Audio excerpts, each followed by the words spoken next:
Hi, Recap Bro here. Today I'm going to explain a comedy and romance film, Bubble Boy. Released in the year 2001. Let's get started. A little baby named Jimmy is born without immunities, which means that any small germ can kill him. For this reason, he is destined to live the rest of his life in disinfected plastic bubbles. At the age of 4, he only got to know his home.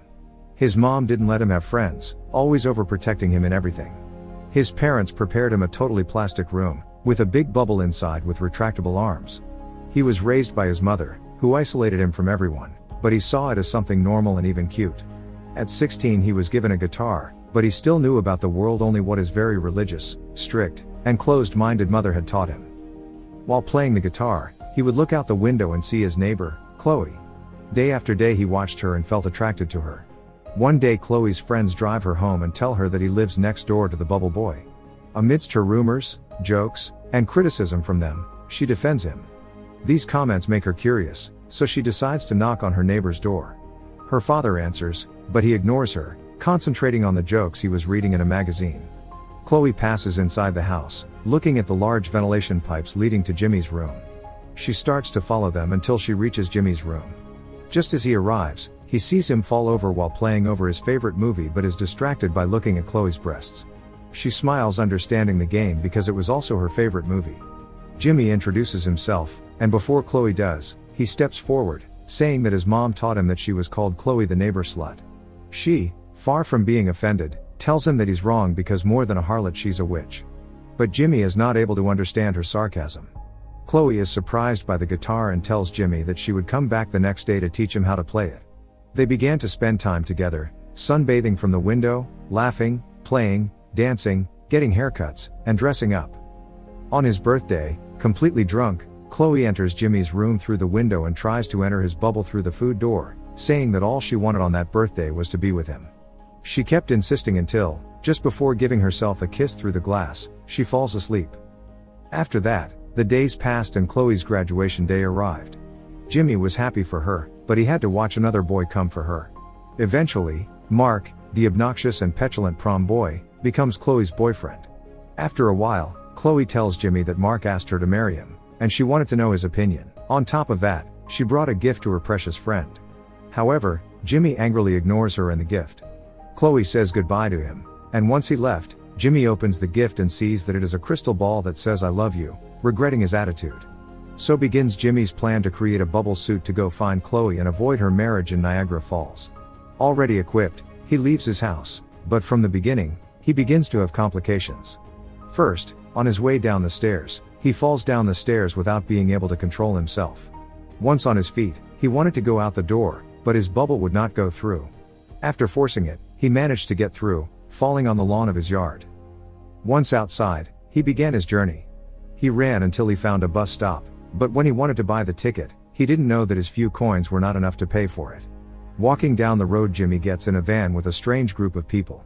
At home, his mother goes to Jimmy's room, when she realizes that he is not there, letting out a desperate scream. The people in the van begin to tell him about the leader they have and the community they belong to. However, in his innocence, Jimmy claims to them that they are a cult and they throw him off the bus in the middle of the desert. On the other hand, Jimmy's parents start a search to find him. In the middle of the street, Jimmy meets a tough biker who was stranded in the middle of the desert and offers him patches from his bubble to help him repair his tire. Elsewhere, the cult meets their prophet, who in a large meeting announces that the next chosen one to lead them to salvation was a man inside a bubble. At that, the van group remembers Jimmy, and they set off to find him. Helping the biker, Jimmy tells him why he wants to go to Niagara Falls, and he empathizes with him and decides to take him on his motorcycle. In the evening, they arrive in Las Vegas and head to a casino to gamble and get money to continue the trip. Jimmy is encouraged to gamble, but loses, so the biker goes to steal wallets to continue gambling. But Jimmy couldn't wait any longer, so he steals a skateboard that was being raffled, and leaves. On his way back, the biker looks for him worriedly in the street, when he finds the cult's van, threatens them for having left his friend in the middle of the desert, and starts chasing them. Walking down the road, Jimmy surprisingly meets his parents, who are frightened to see him and crash into him, throwing him over a cliff. Fortunately, however, Jimmy falls into a train. When he wakes up, he sees strange people around him looking at him intently. They begin to tell him to shut up so that the weird doctor won't find them. They were a bunch of carnival freaks, and the weird doctor was their master. In the midst of the confusion, the train slows down and Jimmy falls out of the car, encountering the weird doctor, who is a tiny little person. Jimmy makes fun of his height, earning a couple of punches. They start arguing and, accidentally pushing him with his bubble, he throws him against a wall and knocks him out. Taking advantage of that moment, he flees and leaves. The artists start to follow him, but he tells them he had to do this alone, and they respect his decision and take their course. With a railroad cart he manages to keep moving until he reaches a food place full of peasants. He starts to hitch a ride, but he hears that they were making fun of a Hindu man, and Jimmy defends him. The villagers confront him, but in their clumsiness, they thought he had a contagious disease, and they all flee the place, leaving him locked in the restaurant. People inadvertently throw a bottle of alcohol when closing the doors, causing a big fire in the place. Jimmy was looking for a way out until the Hindu he defended opened a back door for him to escape, and also tells him that he could help him. He gets him into his truck, running away from the huge explosion that the fire causes. Jimmy's parents arrive to meet the train their son fell into, and ask the strange doctor about him, but he, stunned, could not give them any answers. The Hindu says that, since he defended him in the restaurant, karma obliged him to help him, and offers to take him to the falls. Meanwhile, Chloe is at home watching the movie they liked with Jimmy when a call from her friend's mother comes as a surprise.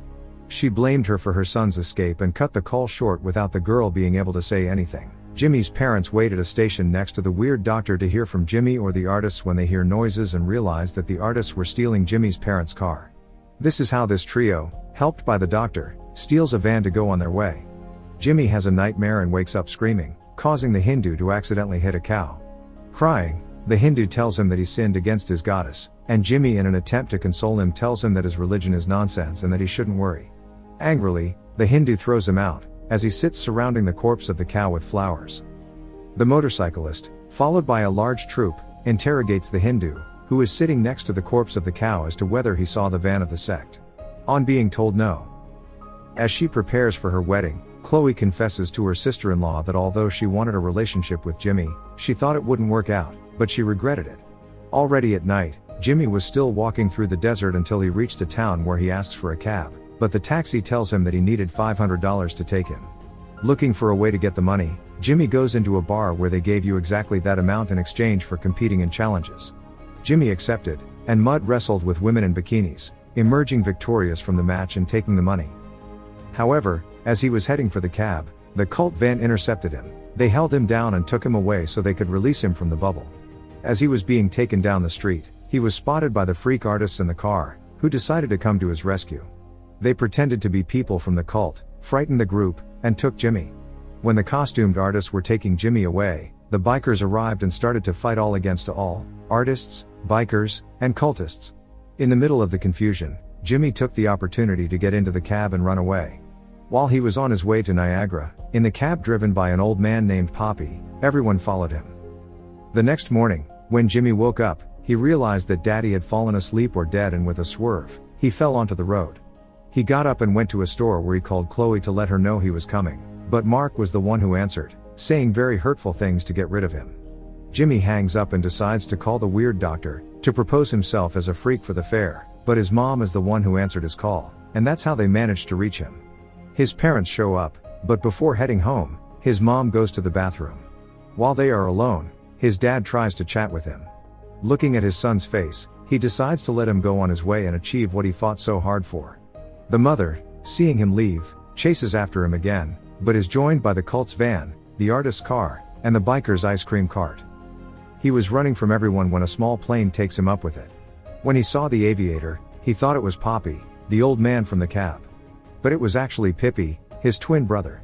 The plane flies over Niagara Falls and spots the church, but when they wanted to land, Pippi falls asleep and Jimmy falls into the falls. After diving into the water, the bubble manages to float away with Jimmy intact. Jimmy was running full speed to get to the wedding, as the bride and groom started with the I do's. Before Chloe could say it, Jimmy intervenes. Chloe runs over to where he was standing, looking at him in amazement. Jimmy decides to come out of his bubble to kiss Chloe. However, after the kiss, Jimmy collapses, just as everyone arrives at the church. When everything looked like tears, the dad forces the mom to tell him the truth, and she confesses that Jimmy developed immunity at age 4, but couldn't let the world ruin him. Jimmy stands up, but even though she cheated on him for so many years, he hugs his mom and says he loves her, then goes and hugs Chloe, forgetting that his pants had been left inside the bubble. Chloe and Jimmy get married, accompanied by the Hindu, the cultists who now follow him, the Chinese from the dollar competition, the artists, the weird doctor, the bikers, and his parents. Even their wedding carriage is driven by the brothers, Pippi and Poppy. The end. Thanks for watching. Please like, subscribe, and click the bell icon to get new movie recaps.